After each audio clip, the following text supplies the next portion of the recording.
On ne comprend pas. De base, on a confiance en la justice et cette fois-ci, c'est plutôt une incompréhension. On se pose énormément de questions et on aimerait avoir une réponse de la part de la ministre. C'est la 5e tentative d'expulsion de la semaine.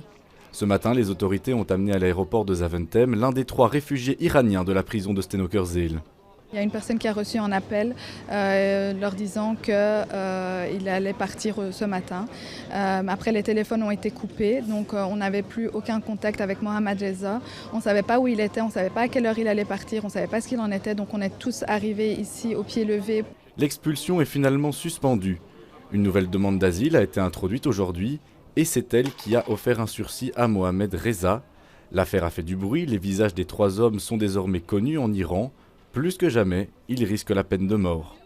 On demande un moratoire sur une suspension des expulsions des personnes qui viennent d'Iran, quelle que soit leur nationalité, quelles que soient leurs origines, que personne ne soit rapatrié ou expulsé vers l'Iran dans le contexte actuel.